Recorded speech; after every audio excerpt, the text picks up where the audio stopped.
Hey everyone, it's Mr. Cecil. What's up? And I'm a music teacher at Fowler Elementary, though I know most of you already know that because I say the same thing every single time. Too bad, I'm going to say it every day. Okay, so let's get started. Today we are going to be reviewing our dotted half note. And you're like, Mr. Cecil, but we already talked about that. Correct. All right, but we're going to look at it in a different way. So let's review how we get the dotted half note and what the dot even means. All right, so we have our handy dandy musical staff that we'll be using in a little bit. We have our half note plus quarter note equals dotted half note. Then I wrote half the value over here. So half the value, this is what that means. When you want a dotted note, the dot itself represents half the value of the note you put it next to. So if I have this dot right here next to our half note, you add half of the half note to itself. Well, what do you get when you split a half note in two? Two quarter notes. Because one quarter note is one beat. A half note has two beats. So you have two quarter notes in one half note. And if our dot is half the value of our half note, half of it is one quarter note. So we have 2 plus 1 equals 3. 2 beats plus 1 beat equals 3 beats. Our dotted half note. That's why we have 3 beats in our dotted half note. All right, now I have a quick story to tell you. Where I went to school in Alabama before I began teaching, there was a city just south called Enterprise, Alabama. This city, it's a small town. Well, it's depending on where you're from, it could be a small town or a big town. And there is a statue on the main street that goes straight through the middle of town. And it's of a woman, and she's holding her hands like this above her head. And she's holding a boll weevil. Now, what's a boll weevil? A boll weevil is a little black bug that's really annoying. Back during, let's see, the early 1900s, there was the crop, cotton, and cotton was really, really popular. It's a great way to make money because everyone needed cotton for clothing and this and that and the other. So they were making cotton down in Alabama, and the boll weevil was thinking, cotton's pretty yummy. So let's go eat all the cotton. And the boll weevils did. And it destroyed crops. It threatened the economy, everything like that for that area. So the farmers said, well, we have to do something. So instead of cotton, they started planting peanuts. Well, the boll weevil doesn't eat peanut plants. And they found that the peanuts made them more money. It was more profitable. So Enterprise decided we're going to celebrate the boll weevil for destroying something that we thought we needed, but instead it gave us something even better. So you're thinking, well, Mr. Cecil, why are we talking about a bug in Alabama? Well, kids, let me tell you, there is a song called The Boll Weevil, and we're going to listen to it because it has, you guessed it, dotted half notes in it. So let's check that out. Well, first, let me show you the picture of the statue so you can see that. Let me share it. So here it is. This is on the main street in Enterprise, Alabama. There's a lady, and she's holding a boll weevil.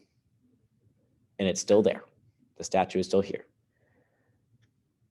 Now, let's switcheroo over to the song, The Boll Weevil. And we'll check out our dotted half notes.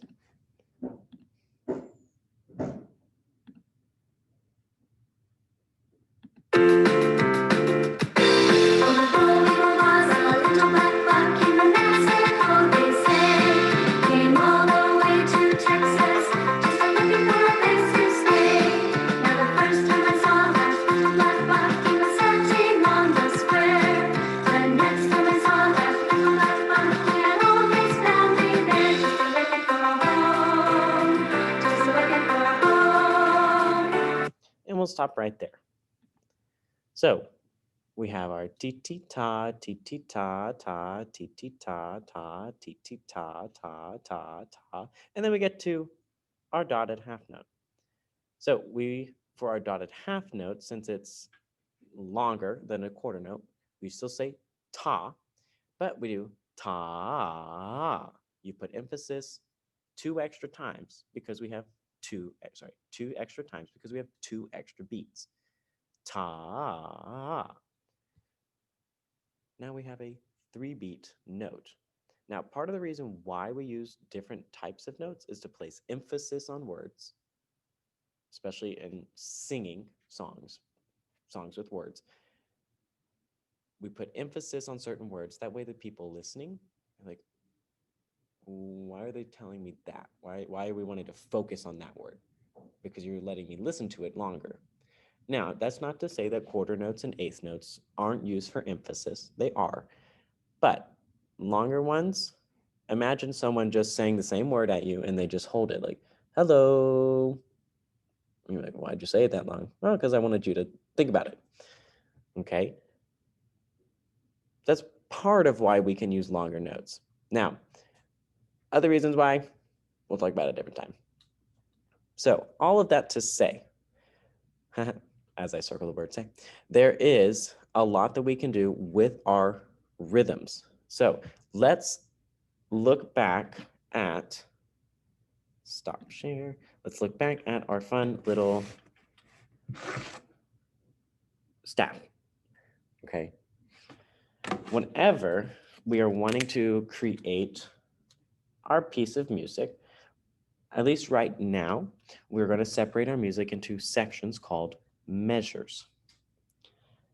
Now, for those of you who have seen it, not all of your teachers shared it, I made a video about the parts of the staff. There is a part of the staff called the time signature.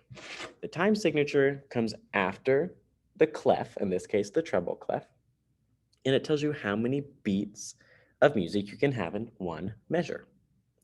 So if our half note is 2 beats, quarter note is 1 beat, add those together, you get a 3-beat. But right up here, I have it written a 4 and a 4. So the top one tells us how many beats we can have. The bottom one tells us what type of note gets the beat. So today, the quarter note gets the beat. When it's a 4, the quarter note is the beat. So we need 4 beats. Well, this is 3.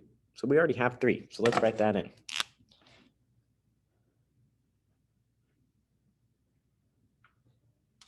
That means we need 1 more beat. So I'm going to add a TT. 2 eighth notes. Then, so this is what it looks like.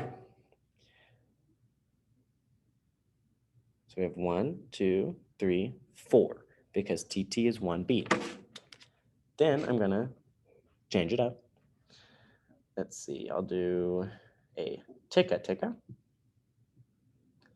And those are what type of notes? 16th notes. And then I'll do another dotted half note. And then that's all the space we have because we only have 2 measures. So we have our dotted half note, eighth notes, 16th notes, dotted half note. So we've filled our 2 measures because 3 beats, 1 beat equals 4. New measure, 1 beat, 3 beat equals 4. So we have ta, ti, ti, ticka, ticka, ta. Now we can create all sorts of different rhythms and go crazy. You can do whatever you want. But when we start to put it in measures on a musical staff, there's only so much we can do. We can only fit a certain number of beats into each measure. The reason for that is because it can get really confusing if you're just like, notes forever and ever, and then you never really know what is going on.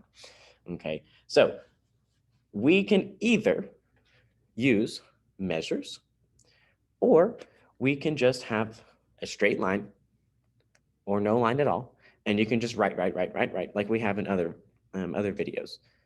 Okay, to where I just start writing, and then we read the whole thing. So you can do it either way. That is up to you and your teacher to officially decide how they want you to do it. But we're going to start doing this more often. We're going to start putting them on a staff so we can start practicing reading our notes on a staff. That way you can be prepared for band, choir, orchestra, dance, theater, anything that you want to do later once you get out of elementary school. So I hope that our dotted half note makes a little bit more sense since we've already known how to count it and how to use it, but now we're seeing it used in different contexts. So if you have questions, obviously ask your teacher, but we're all here to help. Thanks.